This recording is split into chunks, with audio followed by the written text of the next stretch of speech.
Ambrosius, Graal, Lucifer. La noche más oscura y tormentosa, tal fue el principio de la creación. En el ojo del ciclón reinaba la quietud y el silencio. A su alrededor, la agitación de la terrible tempestad. Entonces surgió el primer rayo en la negrura de aquel universo. Su voz fue el primer trueno que rodó inexorable a los confines del profundo abismo. Aquel rayo tuvo un nombre. Se llamó Lucifer, el portador de la luz. Lucifer fue la primera luz que rompió la profunda oscuridad del tiempo. Lucifer fue el primer sonido que bramó en el amorfo silencio de aquella sorda oscuridad. Fue Lucifer el primer relámpago, el portador de la luz, la primera chispa de conciencia en aquel dormido universo. Fue su propio destello, su propia luz, que le permitió percibirse a sí mismo. Esto lo convirtió en eterno e inmortal.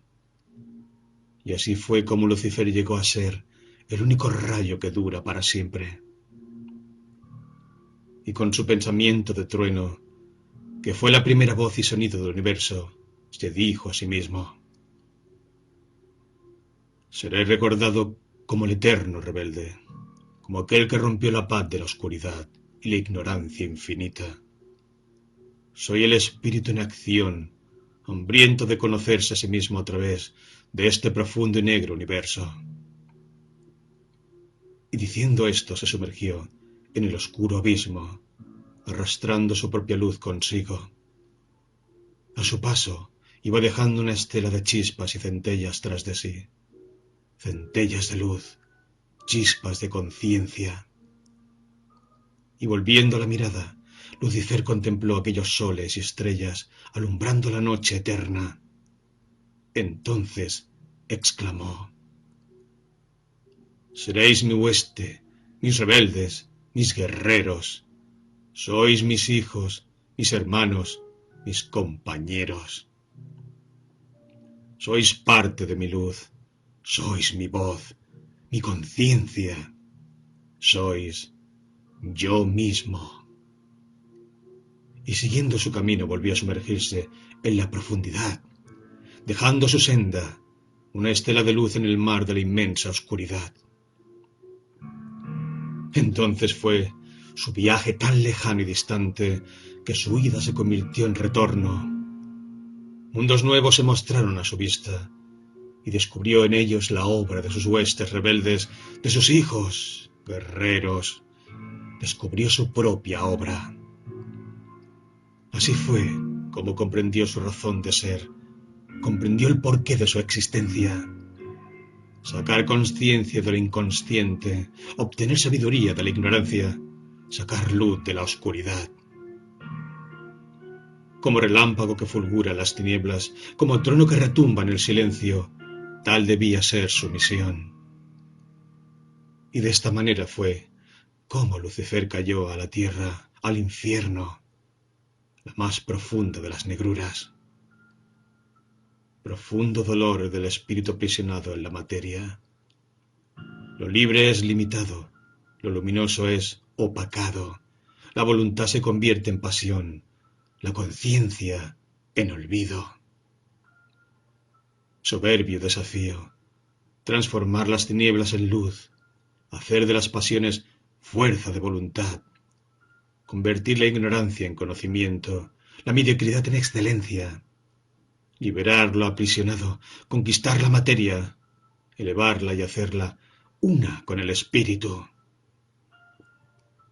Y así fue como Lucifer cayó en el hombre. Fue en el hombre donde conoció el campo de batalla del espíritu, la guerra más cruel. Y como hombre se conquistó a sí mismo, y como hombre decidió conquistar al mundo. Y caído en el hombre, y hecho hombre, se mezcló entre los hombres para propagar la luz. Así fue como llegó hasta una gran ciudad, en la cual sus habitantes se caracterizaban por ser muy piadosos. Y vio con sorpresa que había gran cantidad de templos, de dioses y de creencias de todo tipo. Y se adoraban a dioses invisibles y a otros representados en imágenes. Y los ídolos tenían formas humanas o animales, o de ambas. Y aquellos que eran invisibles al ojo tenían atributos humanos o animales, o de ambos. Y el aire estaba impregnado del olor a incienso y del sonido de los cánticos y plegarias, rogando, alabando, dirigiéndose a la multiplicidad de dioses.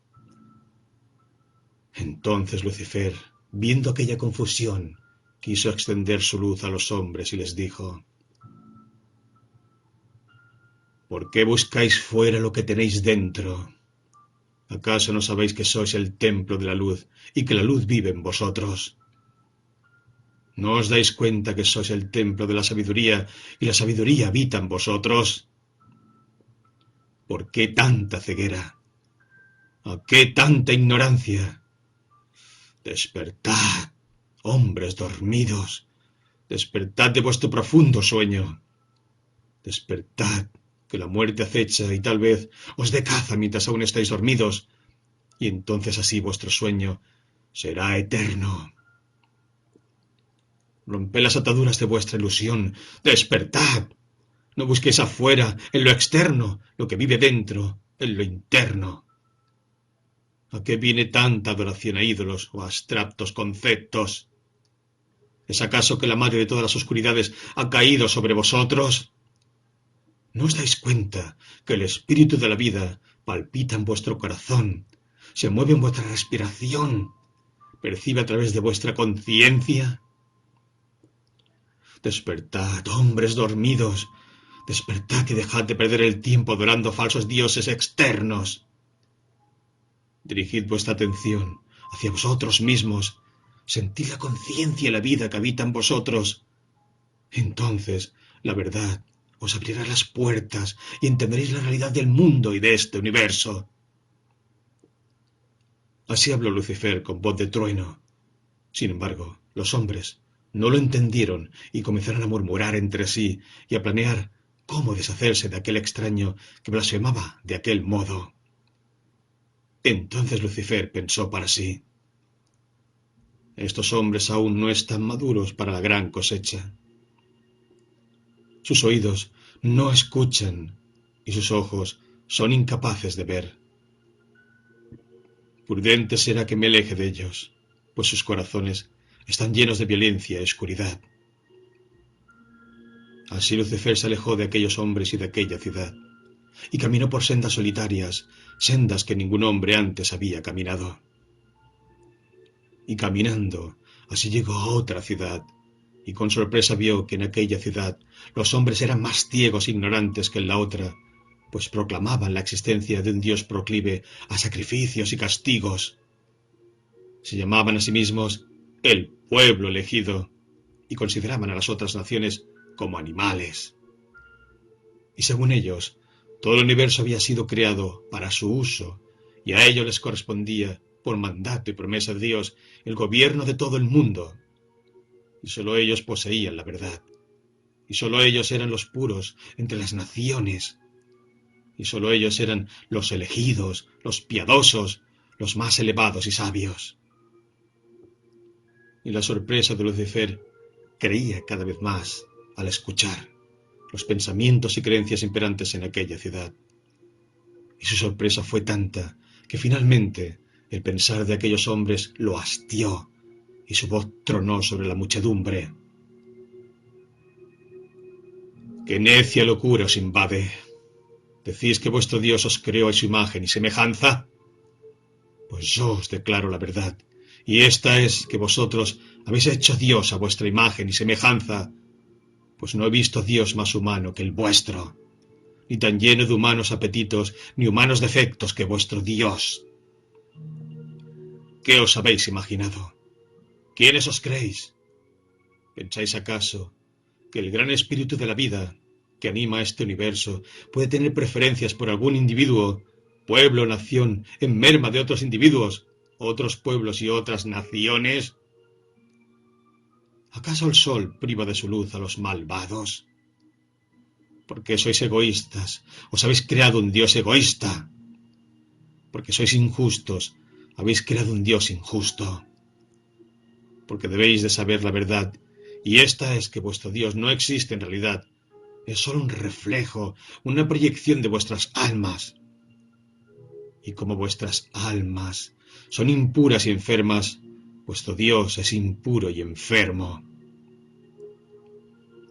Solo a individuos ciegos e ignorantes de la luz de la sabiduría se les puede ocurrir la existencia de un pueblo elegido. Pues la verdad es que ningún dios o dioses eligen a un individuo, raza o nación, sino que es cada individuo, raza o nación que se eligen a sí mismos por medio de su voluntad. Y esta autoelección se realiza por esfuerzo y mérito propios, no por haber nacido dentro de una familia, religión, raza o nación. Así habló Lucifer, y el pueblo que lo escuchaba, con los rostros enrojecidos de la ira y las bocas espumosas de la rabia, le gritaron: ¡Blasfemo! ¡Maldito blasfemo! Entonces Lucifer respondió: Blasfemos vosotros, blasfemos, porque blasfemia es pretender rebajar a nivel humano aquello que está más allá de toda condición humana.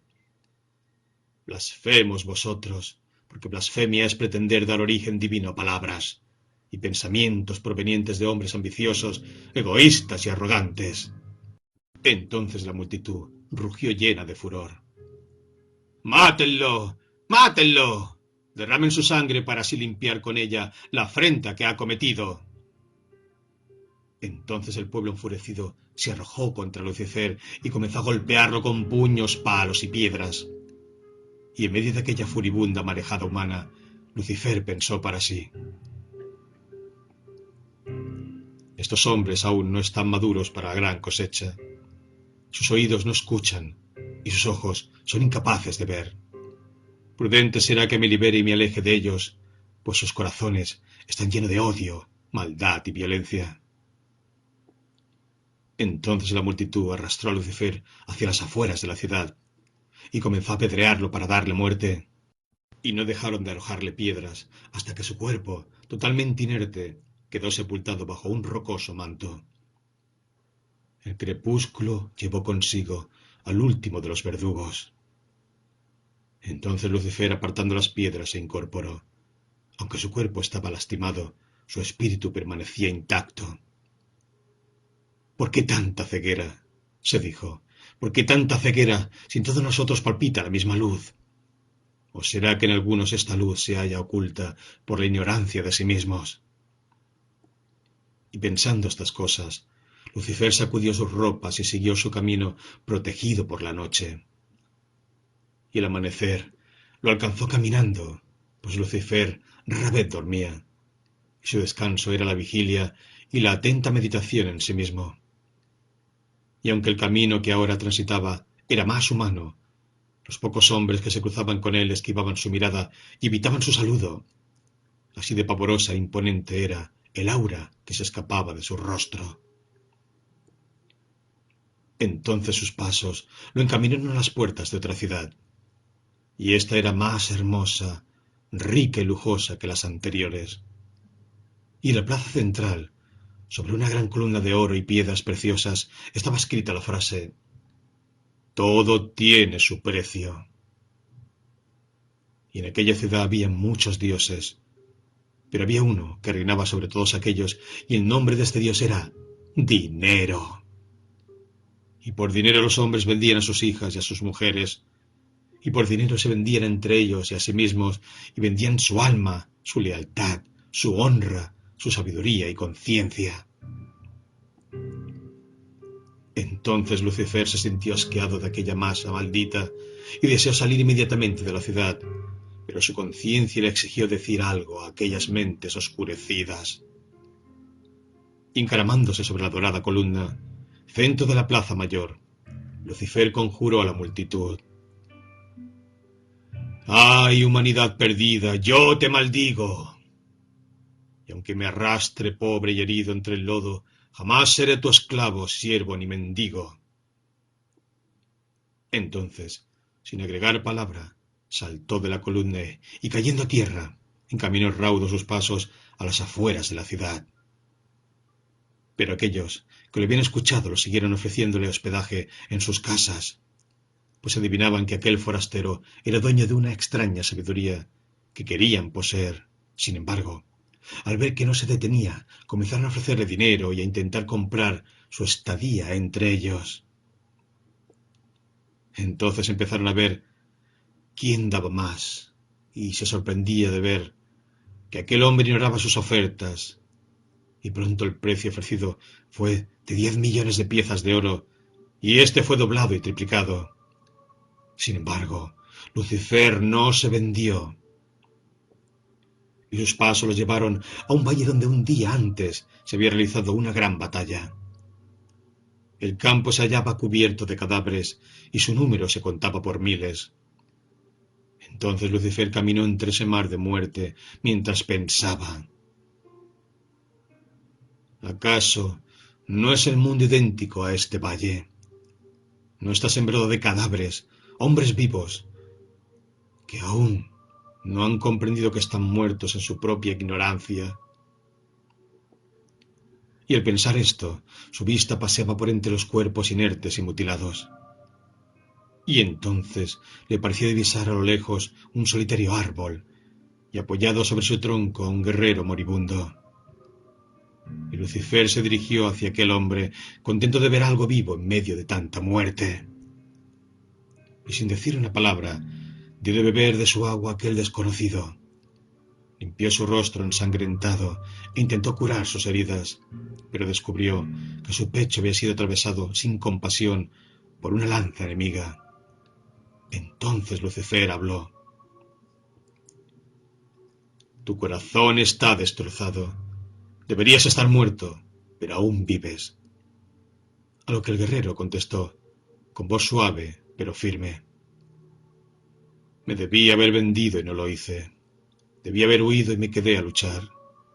Ahora debería estar muerto, sin embargo sigo vivo. Es que mi espíritu es rebelde y me niego a aceptar aquello que no quiero. Debería haberme vendido y vivir en paz, como un cordero, pero no quise. Debería haber huido y no enfrentarme al enemigo, pero lo encaré. Ahora, agonizante y malherido, debería estar muerto, pero no quiero morir. Entonces los ojos de Lucifer brillaron con una inusitada luz y comprendió que ante él había un hombre que, de alguna manera, se había encontrado a sí mismo. Y se prometió no dejar morir a aquel hombre y usar de todo su poder para salvarlo, pues pensó que hombres como aquel era lo que necesitaba el mundo. Hombres que no se vendieran ni retrocedieran ante el enemigo, hombres con espíritu de lucha y deseos de vivir eternamente. Entonces Lucifer impuso sus manos sobre las heridas sangrantes del guerrero, el cual, al sentir el espíritu de vida y sanación que lo invadía, exclamó: ¿quién eres que me bendices con la vida? A lo que respondió Lucifer: soy el portador de la luz, la conciencia que se manifiesta bajo forma humana. Soy la fuerza que se esconde tras cada ser, cada hombre y mujer, cada bestia y cosa. Y apenas hubo terminado de hablar, se puso de pie y emprendió su camino. ¿A dónde vas, hombre extraño? Lo detuvo el guerrero. ¿Cuándo podré escuchar de tu singular sabiduría otra vez? Mi sabiduría vive en ti, es tu propio ser. Si te escucharas a ti mismo, no necesitarías de mis palabras. Luego Lucifer calló unos segundos y agregó: mi espíritu tiene la mirada fija en el norte. Mi cuerpo permanecerá un tiempo en la montaña del dragón. Y señalando la gran mole rocosa que se erguía en el horizonte, se puso nuevamente en marcha. Buscaba Lucifer en aquellas montañas la tranquilidad de la soledad para poder exaltar así su conciencia. Sin embargo, su paz no duró mucho, pues empezaron a llegar gentes en busca del sabio de la montaña que, según se contaba, había sanado a un guerrero moribundo. Y así fue como Lucifer se convirtió en maestro, primero de unos pocos y luego de muchos. Y en su intento de enseñar, solo enseñaba que no hay nada que aprender, pues toda claridad y sabiduría ya se encuentra en el corazón de cada ser viviente. Pero las gentes empezaron a confundirse, pues aquel que es ciego no ve aunque el sol lo alumbre, y el corazón confuso se pierde incluso en el día más claro. Y empezaron a perderse a ellos mismos de vista y dirigieron sus ojos hacia afuera, hacia la imagen del maestro que le enseñaba. Entonces Lucifer se dio cuenta y no se permitió caer en la trampa de la oscura ignorancia.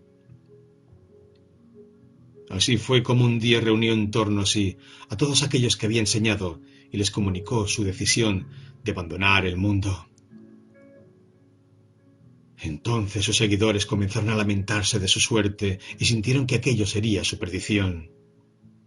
Y Lucifer sonrió, pues comprendió que aquel era el camino que, aunque duro, los llevaría a sí mismos.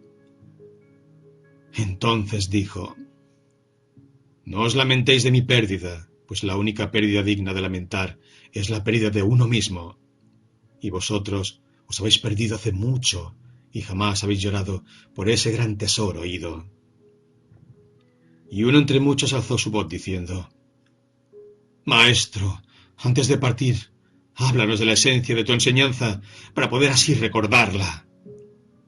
Entonces Lucifer habló: «Recordaos a vosotros mismos y recordaréis mi enseñanza. No busquéis fuera lo que existe dentro, en vuestro espíritu. Mirad que el hombre es como un árbol que crece en la cima de una montaña. Pero esa montaña es en realidad un volcán en cuyo interior arde un fuego claro y poderoso, dador de la más perfecta serenidad y fuerza. El calor de este fuego interior ayuda a crecer al árbol, el cual, mientras más entierra sus raíces en la profundidad de la montaña, más expande sus ramas a la infinitud del vasto cielo. Recordad siempre que en el mundo hay tres clases de personas. Están aquellos que saben su razón de ser, están aquellos que la ignoran y están los confusos.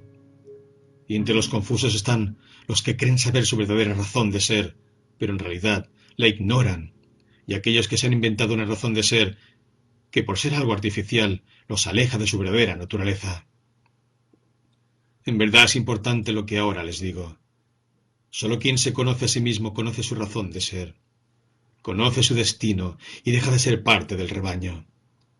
Y mucho mejor que ser un confuso es reconocer la ignorancia de sí mismo, pues la cura viene cuando la enfermedad es reconocida. Guardando silencio un instante, continuó: La montaña es como el cuerpo, la conciencia como el árbol, y el fuego parecido al espíritu de la vida. La montaña es como vuestra columna ósea, el árbol como vuestro cerebro, médula y nervios que crecen entre ella. El fuego proviene de vuestra esencia creativa cuidadosamente conservada. Sois como madres que guardan en su vientre el embrión del espíritu. Si un niño de carne y hueso demora 9 ciclos lunares en nacer, entonces el niño del espíritu demorará 9 ciclos solares. Por ello es importante empezar ya. Mi enseñanza guarda su propio secreto, y éste se basa en la práctica y en la propia conciencia de sí mismo. Sin embargo, ¿queréis saber más? ¿Queréis conocer el secreto? Entonces, escuchad el sueño que tuve un día. El sueño de Lucifer. Sin saber cómo, había llegado a una caverna de enormes proporciones en lo profundo de la tierra. Aunque las paredes y lecho de la gruta parecían naturales, es decir, formadas por el goteo incesante y la filtración del agua, el piso era perfectamente liso y nivelado, como hecho por mano humana o alguna otra criatura inteligente. Sentí que estaba en un templo. A 10 pasos de mí se alzaba una gruesa columna pétrea, de unos 20 metros de altura, sobre la cual vi de pie a un venerable anciano. Vestía una túnica de mangas largas y talle holgado que le llegaba hasta los tobillos. Su color era gris azulado, como de las nubes cargadas de lluvia. A lo largo de su pecho, y cosida a ella, caía verticalmente hasta el suelo una cinta blanca sobre la cual habían sido bordados, en hilo negro, extraños caracteres que no pude reconocer. Igual adorno vi a lo largo del borde superior de sus mangas, en los puños de las mismas y en el embaste de su vestimenta. Tanto las barbas como los cabellos del anciano eran blancos y larguísimos. Su alba cabeza estaba descubierta. Al verlo, se me ocurrió que era la típica imagen de un mago. Alzando uno de sus brazos, me ordenó: «Tomad aquella lanza, hecha de la mejor madera del mundo, e introducirla en aquel pozo». Al decir esto, me señaló un agujero de 1 metro de circunferencia cuya boca estaba a ras de suelo. Fui y tomé la lanza, la cual era una vara puntiaguda de una madera muy liviana y durísima.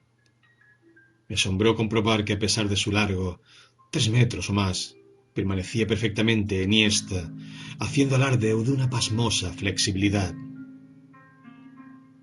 Siguiendo las órdenes del anciano me acerqué al pozo. A mis pies vi un hoyo cavado en la piedra, en el cual había un líquido espeso de color rojo y varios metros más abajo. Al principio creí que se trataba de sangre, pero después noté que de él se desprendía una suave fosforescencia. Me pareció entonces que se trataba de lava derretida. Aquel pozo era la entrada al infierno. Apenas introduje la lanza en él, el líquido aumentó su nivel hasta llegar al borde mismo del agujero. Retrocedí, pues pensé que si llegaba al desbordarse, la lava me quemaría. Para mi sorpresa, surgió del pozo un esperpento, un ser bípedo de unos 4 metros de alto, similar a un sapo o a una tortuga sin caparazón. Caminaba sobre sus cuartos traseros como un hombre. Un solo ojo adornaba su frente. Al parecer, mis acciones lo habían molestado, y ahora se encontraba furioso. Arremetió contra mí. Me defendí usando la lanza. En la refriega me di cuenta que la bestia temía perder su único ojo. Entonces concentré mis ataques en él. Pero sorpresivamente, cuando creí que la tenía bajo mi poder, la criatura sufrió una mutación. Sin saber cómo, la vi transformarse en un ser del tamaño de un hombre y con cuerpo de tal, pero su cabeza era similar a la de un murciélago con orejas membranosas, grandes, triangulares y un hocico de filosos dientes. Curiosamente, su cuerpo y rostro estaban cubiertos de escamas, como un pez. Su apariencia era muy fornida y musculosa. Antes que pudiera evitarlo, la criatura se alejó de mí, corriendo a toda prisa hasta perderse de vista. La voz del anciano llamó mi atención. Me volví a mirarlo y noté que la columna sobre la cual estaba parado disminuía de tamaño, como si estuviese siendo tragada por la tierra. Ya a nivel del piso, el anciano se acercó a mí diciendo: «Ya lo habéis visto. La criatura tiene el poder de adoptar cualquier forma y utiliza este artificio para hacer caer a la gente en el pozo. Sin embargo, no os preocupéis. Ya la entenderéis y con eso basta para reconocerla en cualquiera de sus formas». Dicho esto, me tendió un librito como de 1 palmo de largo. Yo, tomándole, le abrí al azar en una de sus páginas. En aquella vi una ilustración a color. Un velero de 4 mástiles navegando con todo su velamen desplegado por mar abierto. La superficie del agua en perfecta calma.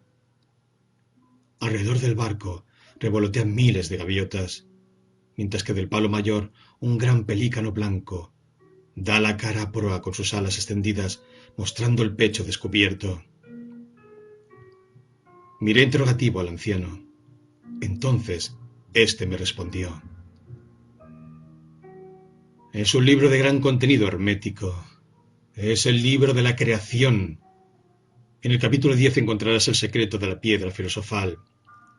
Pero antes es necesario que obtengas el Shil Nimrod, la daga mágica que simboliza y en la cual se haya grabado el nombre impronunciable.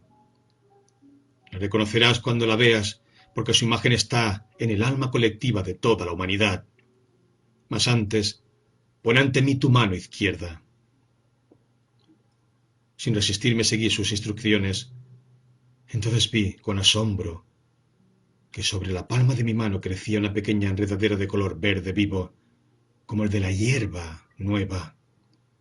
Su nacimiento estaba en la base, pegado a la muñeca.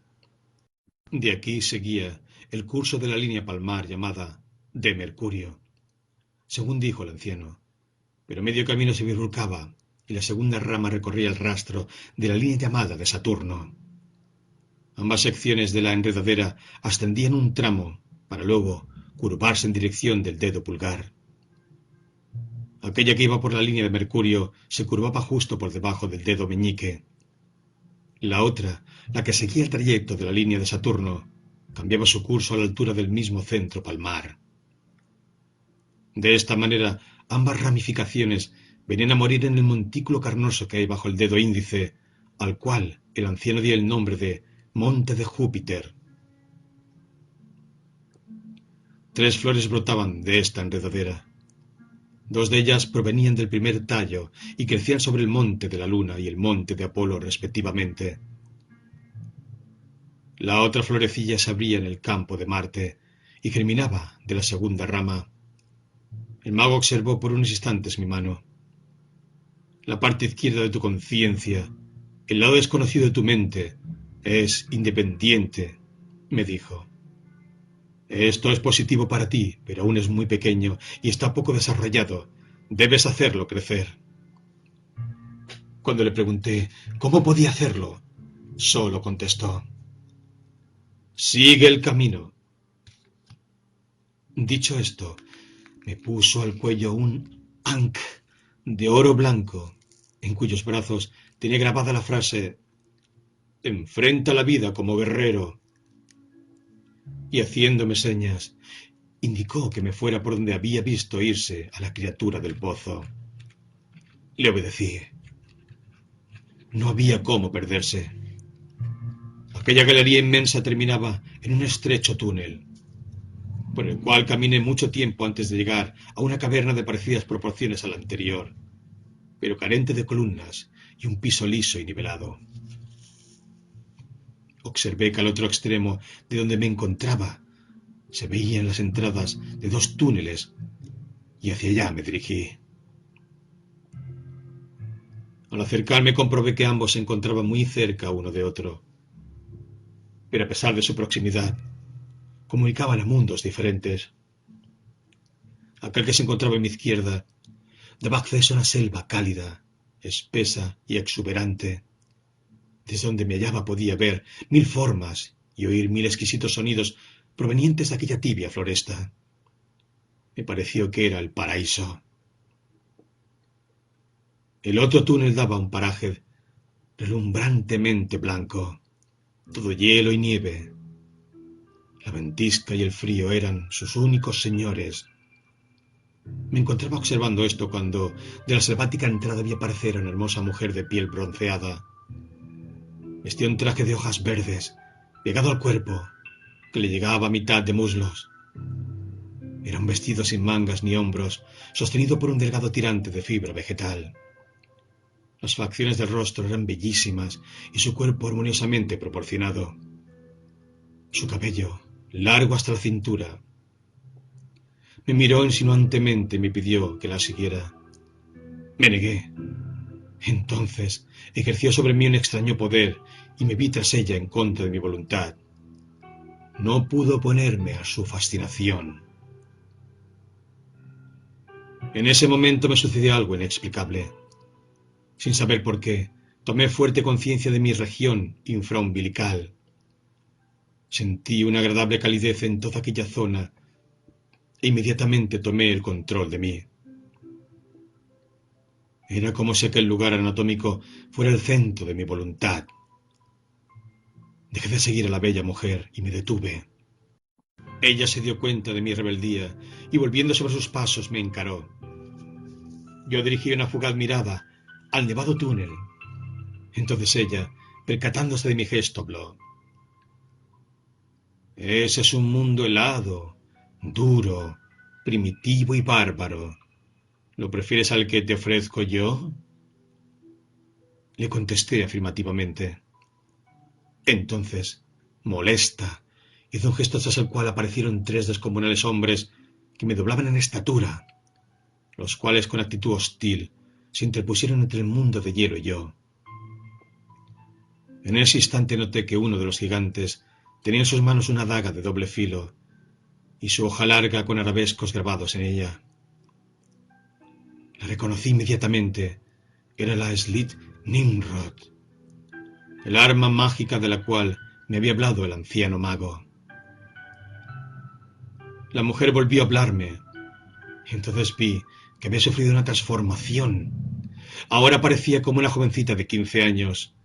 Su piel era blanca, su cabello castaño, e iba vestida con una túnica de color lila, que igual a la anterior, llegaba a la mitad de muslos, pero sin ceñirse al cuerpo. Era holgada y con pliegues. Su aire de sensualidad y voluptuosidad se había trocado por uno de candidez e inocencia. La vi acercarse a mí con aspecto de ingenuidad y mirar lo que había escrito en el ankh que colgaba sobre mi pecho.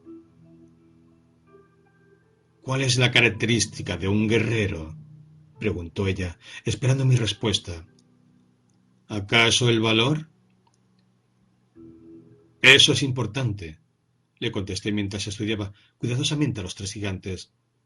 Pero lo es aún más ser decidido y tener osadía. Ella, confundida, me miró. ¿Osadía?, repitió. Entonces, posando mis ojos a los de ella, la hice con rapidez a un lado y embestí con furia a los gigantes. A pesar de sus tamaños conseguí dejar a 2 de ellos fuera de combate, golpeando a uno con mi hombro izquierdo y al otro con la cabeza. El tercer hombre me atacó con la daga. Entonces, yo, sin temor alguno, la tomé con mi mano izquierda por la filosa hoja y se la arranqué de los dedos. Hecho esto, el hombre se desvaneció ante mi vista. Me di cuenta que había quedado solo, pues la muchacha también había desaparecido. Pasé el arma a mi mano derecha y admiré la forma de su hoja y el arte con que había sido forjada. Penetré en el túnel de hielo y noté con sorpresa que, en donde antes había nieve, ahora existía arena, tierra y piedras. Aquel túnel salía a la superficie, a cielo abierto, a un paraje desolado y seco. Solo se veía uno que otro arbusto o cactus aquí y allá. Puse el puñal en mi cintura y empecé a caminar deprisa, pues el sol caía en el horizonte y pronto oscurecería. No sé cuánto tiempo caminé, pero me detuve cuando descubrí una polvareda que se acercaba desde la derecha. Cuando por fin pude ver de qué se trataba, quise huir, pero no había lugar donde cobijarme. Entonces decidí plantarme en mi sitio y, sacando la daga del cinto, esperar mi suerte. Sobre la llanura una especie de monstruo, una masa peluda, negra, sin piernas ni cabeza, pero con 5 robustos brazos semejantes a los de un simio, se acercaba al lugar donde me encontraba. Avanzaba girando sobre sí mismo, como una rueda, apoyando sus grotescas manos en el suelo. Mientras más se acercaba, más decidido me encontraba para enfrentarlo. Sin embargo, cuando estuvo a unos pasos de mí, se transformó en una hermosa joven. Yacía a mis pies, totalmente desnuda, tendida sobre la arena. El color de su pelo larguísimo, el tinte de su tez y los rasgos de su rostro me hicieron recordar los de la mujer hindú. Su sonrisa cautivadora y aquella súplica sensual de sus brazos me perdieron.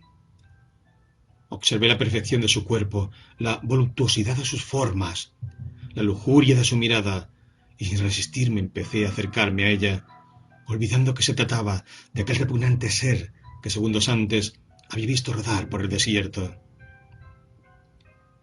Estirando sus bellos brazos hacia mí, susurró: «¿Cómo les encanta a los hombres humillarse?».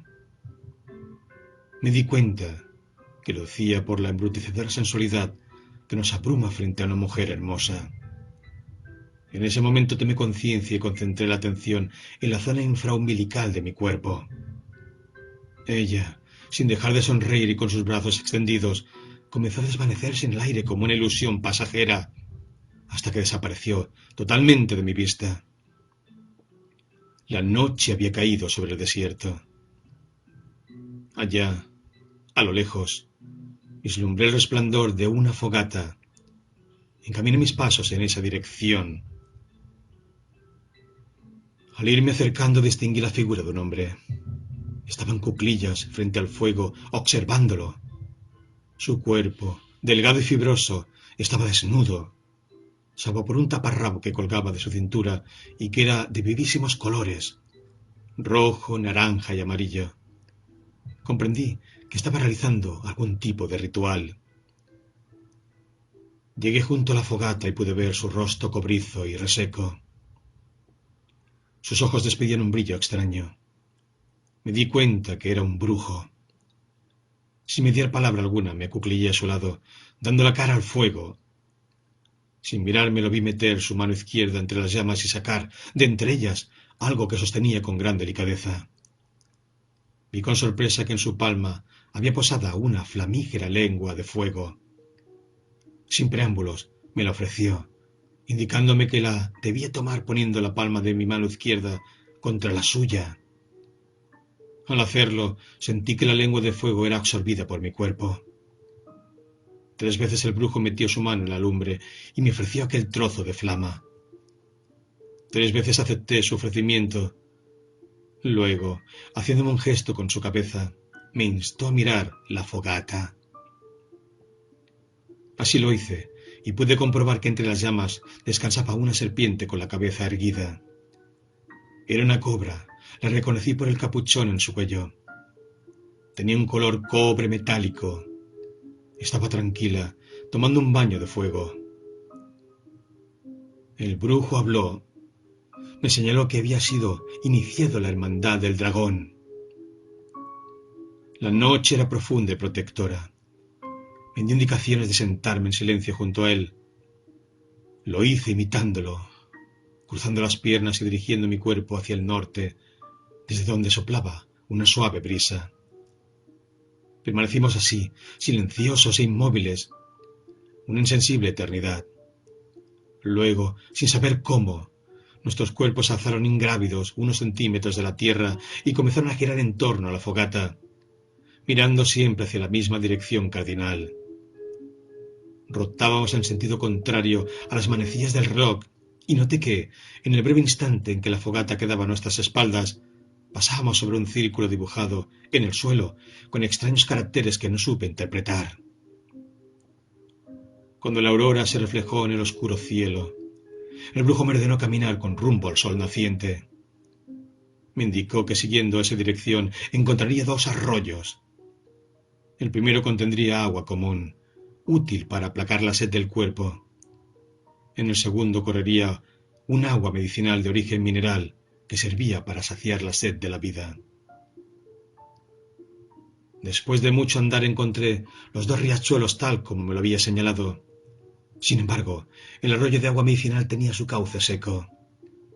Deseaba probar de sus aguas, así que tomé la decisión de remontarme hasta la fuente y así beber del preciado líquido lo más cerca que pudiese del origen. Siguiendo el reseco lecho subí hasta la cumbre de un gran espinazo de piedra. Allí pude comprobar que aquel arroyo surgía de un pequeño edificio de arquitectura indoarábiga.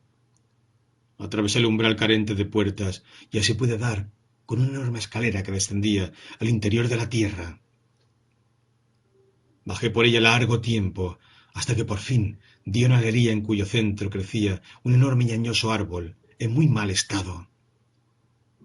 Presentaba una apariencia reseca y sus grandes ramas estaban cruelmente mutiladas. Carecía de hojas y daba la impresión de un árbol muerto. Sin embargo, yo sabía que estaba vivo. Observé que junto al grueso tronco, en el piso, había varias vasijas de arcilla conteniendo agua. Las ocupé todas regando con ellas las sedientas raíces. Había terminado cuando unos golpes secos llamaron mi atención. Motivado por esto, me di el trabajo de estudiar la caverna en la que me hallaba.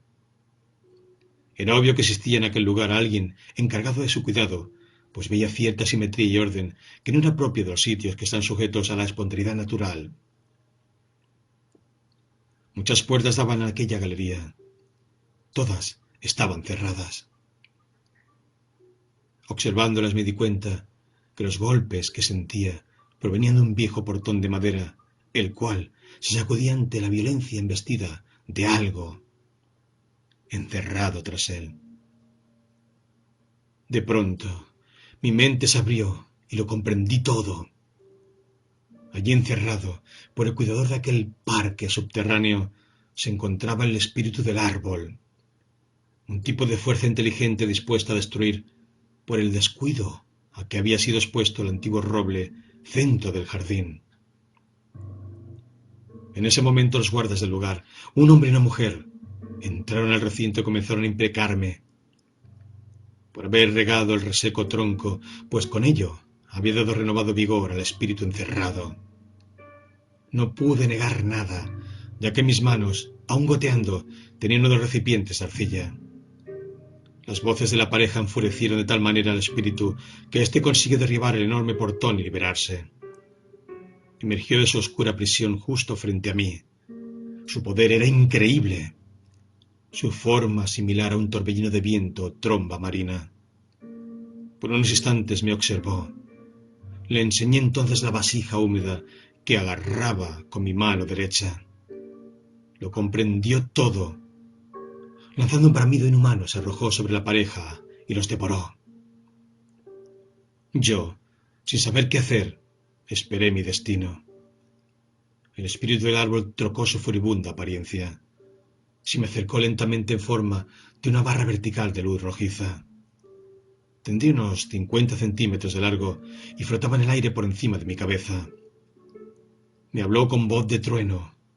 Me dijo que a partir de ese momento era el guardián de las raíces y que premiaría mi gesto dándome su amistad. Dicho esto, vino sobre mí y posándose en mi cabeza sentí como aquella energía en forma de columna luminosa me penetraba por ella hasta la garganta. Una tibieza confortable me inundó y me sentí físicamente sano. Sin saber qué, el espíritu hizo algo indescriptible dentro de mí y me cambió. Me sentí como recién nacido. Todas mis enfermedades habían desaparecido. Cuando el espíritu me dejó, me di cuenta de que toda la caverna había reverdeado. Sobre el suelo crecía una mullida hierba. En las rocosas paredes se adherían las enredaderas y hiedras. El viejo árbol veía frondoso y turgente. Sus mutiladas ramas ahora se presentaban completas y rebosantes de hojas. De sus raíces surgía un manantial de agua fresca y cristalina. Este era el origen del arroyo medicinal. Me acerqué al roble. Una enorme serpiente de color verde encendido se ocultaba entre el follaje. Noté que en sus costados, a lo largo del cuerpo, tenía dibujado en negro extraños caracteres desconocidos para mí. De pronto otra cosa llamó mi atención. Era una picaflor que revoloteaba entre el ramaje muy cerca de mí. Su cabeza y su cuerpo eran de un rojo intenso, escarlata, mientras que sus alas y cola eran negras azabache. El espíritu del árbol, poniéndose a mi lado, me indicó que lo atrapara. Yo lo intenté, pero no pude. El ave era demasiado rápida para mí. Entonces, el espíritu me aconsejó que lo observara fijamente, sin pensar en nada, y que cuando sintiese el impulso interno de agarrarlo, lo intentara. Le hice caso y así conseguí atrapar, con mi mano derecha, al picaflor por la cabeza. En el mismo momento que la atrapé, el ave dejó de ser algo vivo y se trocó en un objeto inanimado, hueco, de consistencia pergaminada. Comenzó a deshacerse entre mis dedos. Para evitarlo, la coloqué sobre la palma de mi mano izquierda. Sin embargo, continuó disolviéndose. De esta manera dejó al descubierto una piedra blanca, como de 1 pulgada de diámetro, sobre la cual soplé para limpiarla de los restos polvorientos que no me dejaban apreciarla con claridad. Su color era similar a la sal de roca. Su forma esférica estaba tallada con la apariencia de un capullo de rosa. Era un trabajo simple y primitivo. El espíritu hizo retumbar su voz en mis oídos. Es la piedra filosofal, bramó. La meta de los alquimistas. Dilúyela en vino soleado y bébela. Solo así poseerás el secreto de la inmortalidad. En aquel preciso instante desperté. Habiendo escuchado aquel sueño, un rumor se dejó sentir entre los asistentes, pues algunos se preguntaban asombrados qué significado tendría. Entonces un visitante, que hacía poco había llegado, gritó: «Algunos dicen que eres el demonio», y buscaba con ello perderle y denigrarle ante los ojos de todos los presentes. Entonces Lucifer, con voz clara y serena, exclamó: «¿Acaso no es aquello a quien llamáis diablo, hijo de aquello a quien llamáis Dios también? Si en el principio estaba solo aquello a quien decís Dios, el supremo bien, entonces primero fue el bien y luego el mal. Por tanto el mal surgió del bien, porque nada puede nacer de la nada. Y porque el mal se originó del bien, es que la función del mal es benéfica, porque nada malo puede surgir de lo bueno. Lo que llamáis Dios es el maestro tierno y amoroso que educa con bondad. Aquello que llamáis diablo es el maestro duro y riguroso que nos enseña a través de la severidad. Por tanto, no reneguéis del diablo, pues algunos somos tan necios que solo aprendemos a golpes. Por tanto, no odiéis al diablo, porque a través de sus pruebas nos hacemos fuertes y libres y accedemos al supremo bien. ¿Acaso sois tan ciegos que no os dais cuenta que Dios y el diablo son las dos caras de una misma moneda? Entonces, de las gargantas de algunos de los presentes escapó una exclamación de asombro, pues comprendieron las palabras de Lucifer y despertaron, quedando sus mentes más allá del bien y del mal. Sin embargo, el desconocido replicó: «¿Cuál es tu religión?» «No hay religión más grande que la verdad. La realidad tal como es», exclamó el portador de la luz. «Vuestra sabiduría sufre del pecado de la soberbia y no se basa en las escrituras sagradas», insistió el extraño. «Sufro del pecado de la soberbia», dijo Lucifer, «pues deseo ser todo lo que soy. Quiero ser diamante aunque mi origen sea el carbón. No baso mi conocimiento en lo que dicen los textos sagrados o en lo que afirman los ancianos. No baso mi sabiduría en lo que dieron los eruditos o asegura la mayoría.